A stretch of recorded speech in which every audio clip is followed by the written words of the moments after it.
Dis, Jamy, est-ce qu'on peut pêcher la carpe en hiver? Très bonne question, Fred. Oui, nous pouvons pêcher la carpe en hiver, mais la vraie question qu'il faut se poser, c'est pourquoi il est plus difficile de pêcher la carpe en hiver que pendant les autres saisons. Du coup, voyons maintenant, ensemble, pourquoi c'est plus difficile. Du coup, voyons ensemble exactement ce qu'il se passe sur la carpe et sur l'environnement pendant l'hiver. Quand les températures baissent,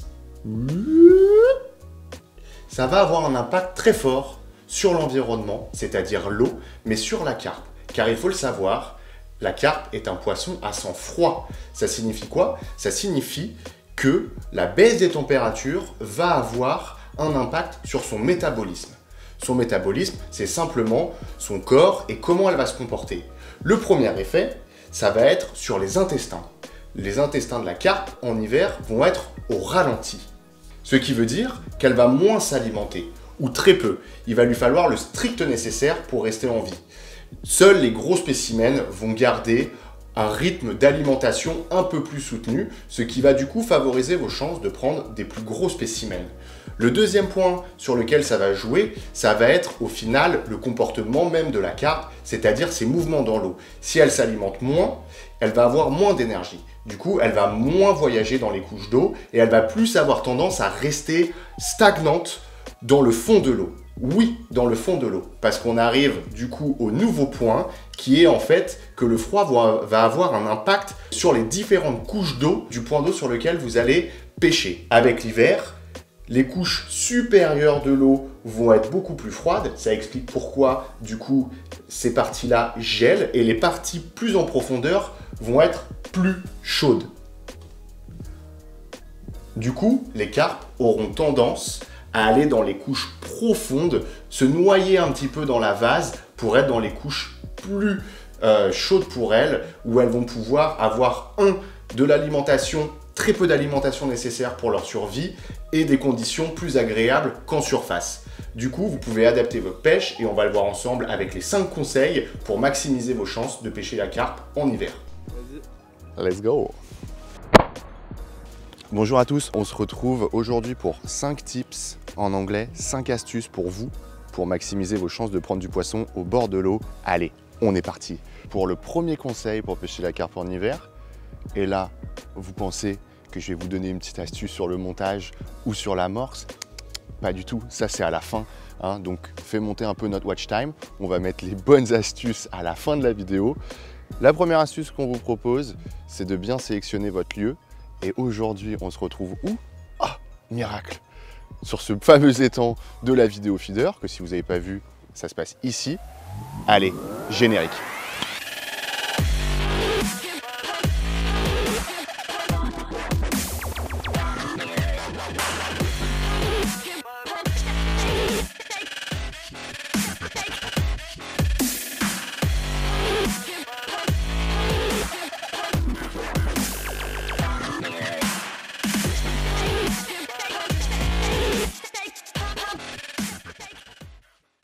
Bah ouais, Moret, va pas essayer de chercher à pêcher des grands lacs que tu connais pas alors qu'on est en plein mois de décembre ou de janvier en hiver.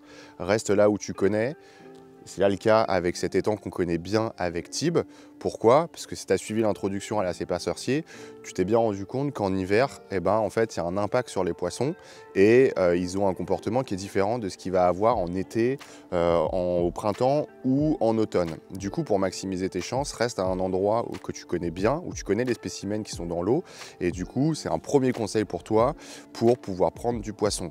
Attention, les points d'eau qui marchent le mieux sont les points d'eau qui sont clos, c'est-à-dire des petits étangs ou des lacs. Cependant, si tu pêches des poissons, tu vas les épuiser. Donc voilà, reste quand même tranquille au niveau de ta pêche, parce que sinon tu peux avoir un impact négatif, et c'est pas ce qu'on recherche dans la pêche, sur le poisson et sur l'écosystème. Deuxième conseil, du coup, on est toujours un petit peu sur le point d'eau. Si tu as bien compris et que tu as suivi toujours l'introduction à la CEPA sorcier, tu sais que les carpes ne bougent pas beaucoup et en fait vont être vraiment opportunistes au niveau de leur alimentation. Du coup, ce que tu peux faire, c'est relancer régulièrement. Si au bout de 1 heure, 1 heure et demie, 2 heures, tu n'as pas de touche, c'est peut-être pas forcément très utile pour toi que tu restes au même endroit. Parce qu'en fait, elles vont rester au même endroit, pas vraiment bouger. Du coup, pour maximiser tes chances, lance Teste différents spots au niveau de ton point d'eau et comme ça, tu maximises tes chances, là aussi, de pouvoir prendre du poisson.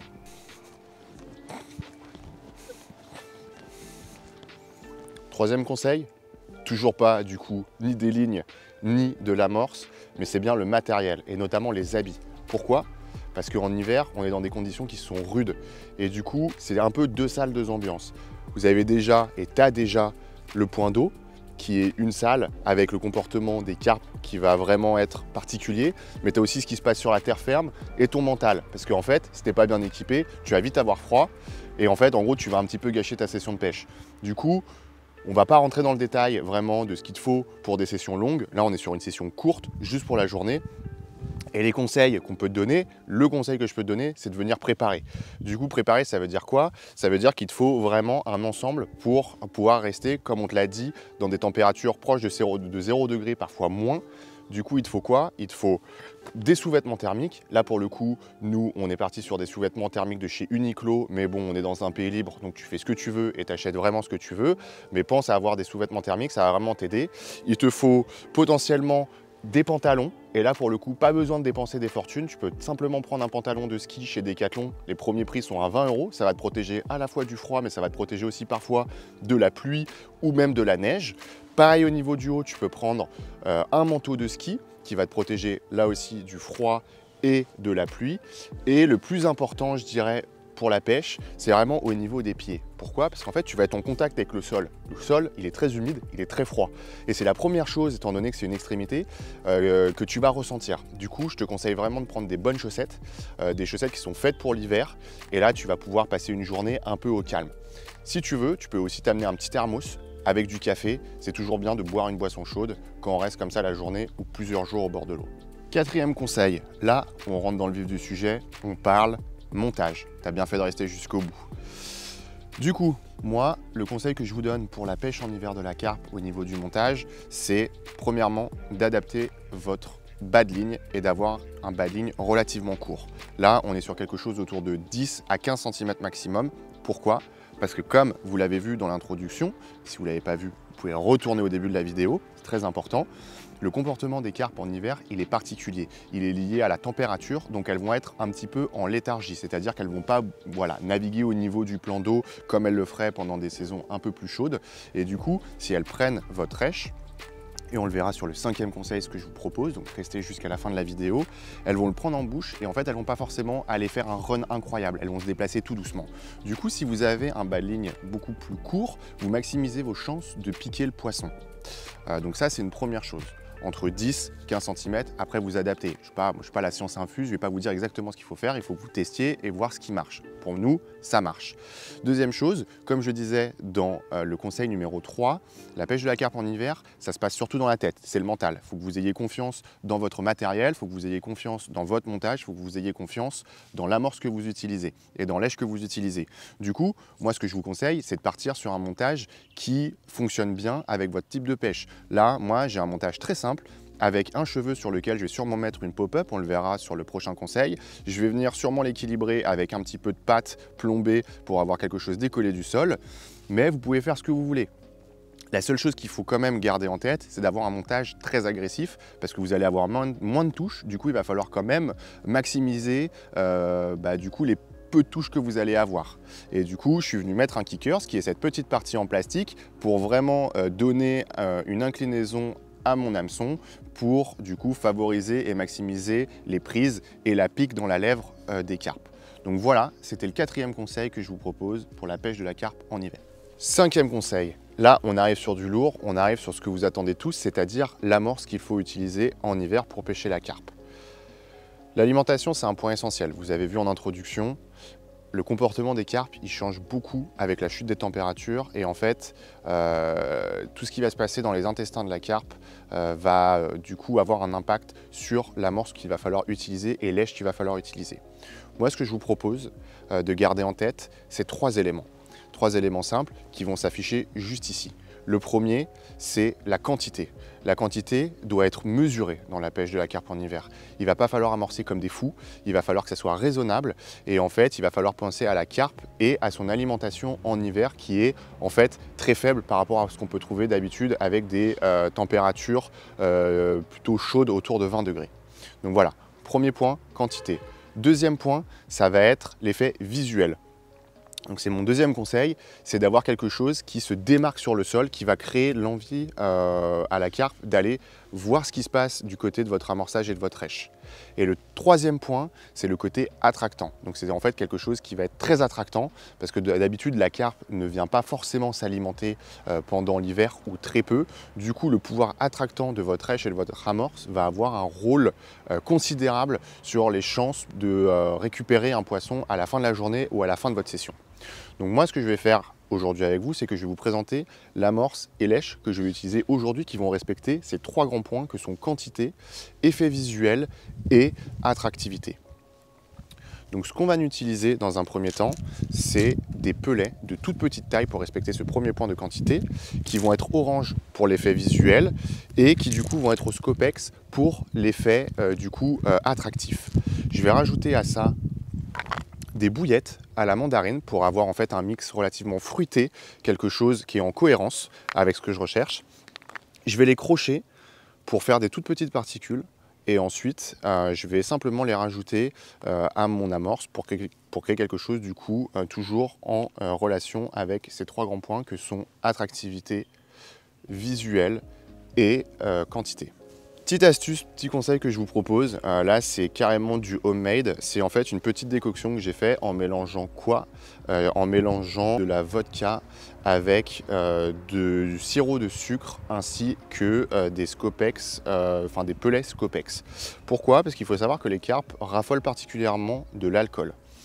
C'est peut-être étrange, mais en fait, au final, c'est relativement vrai. Si vous rajoutez des doses d'alcool raisonnées, on est toujours sur ce côté quantité qui est important, vous allez pouvoir maximiser vos chances de récupérer un poisson à la fin de la journée. Donc voilà, ça c'est une petite décoction que vous pouvez faire vous-même. Vous rajoutez simplement, en fonction de votre amorce, un petit peu d'alcool pour venir du coup rajouter de l'attractivité sur votre amorce et sur votre rêche. Ensuite, lui vous le connaissez, le fameux goût maison. Je vous invite à aller voir la vidéo ici si vous ne l'avez pas vu. Donc c'est simplement en fait du sirop de sucre avec du parfum ananas et de la fluorocéine pour donner une attractivité toujours très présente en fait dans la couche d'eau avec un effet vert qui va vraiment intéresser la carpe et qui va maximiser là aussi vos chances de pouvoir récupérer un poisson. Et au niveau de lèche, le dernier point, je vais utiliser des toutes petites pop-up à l'ananas qui vont être en adéquation avec du coup cet ensemble très fruité, Scopex et de la pomme, mandarine, ananas et bouillette ananas. Et là, je vais partir sur des bouillettes qui sont très petites. Je pense qu'on est autour de 10 mm au niveau de la pop-up parce que toujours respecter ce premier point que je vous ai présenté qui est quantité, jaune pour l'effet visuel et boosté à l'ananas pour ce côté attractivité plus tous les points qui sont là. Maintenant, ce que je vous propose de faire, c'est de voir en détail avec un magnifique close-up du coup la préparation de cette amorce et de cette èche sur mon montage du conseil numéro 4, un bas de ligne très court, très agressif et le tout avec un sachet soluble pour vraiment réduire la quantité que je vais pouvoir proposer dans l'eau. C'est parti!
Ok, donc maintenant que vous avez préparé votre amorce, on l'a vu ensemble, vous avez vu la petite vidéo et préparé votre sac PVA, c'est-à-dire un sachet soluble. Si vous ne savez pas comment faire, on a fait une vidéo sur le sujet juste ici. Et bah du coup, vous respectez, comme je vous l'ai dit, les 3 critères que sont quantité, avec vraiment une quantité minime, la visibilité avec une petite pop-up bien jaune et puis même au final une amorce assez attractive visuellement. Et du coup, ce côté attractant avec le goût maison. Vous pouvez aller checker notre vidéo si vous voulez savoir comment le faire, avec un petit peu de vodka dans l'amorce et puis du coup une bouillette vraiment super attractive à l'ananas. Maintenant, il ne reste plus qu'à trouver son spot, lancer. Et là, vous êtes bon pour maximiser vos chances de récupérer une carpe à la fin de votre session. C'est parti, je lance.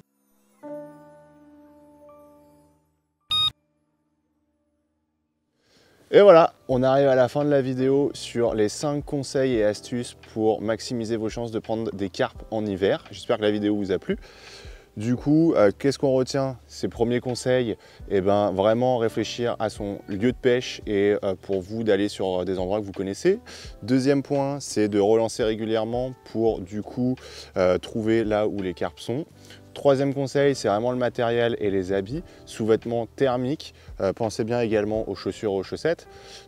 Quatrième point, c'est le montage, bas de ligne relativement court et agressif. Et le dernier, c'est l'alimentation.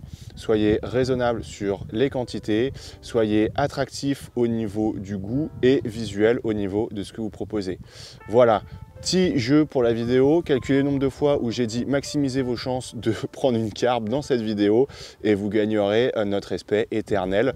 Dans tous les cas, on espère que vous avez kiffé. On vous retrouve très vite pour une prochaine vidéo. N'hésitez pas à lâcher un petit pouce bleu, un petit commentaire et surtout abonnez-vous à notre magnifique page Garde la pêche. Allez, bye bye!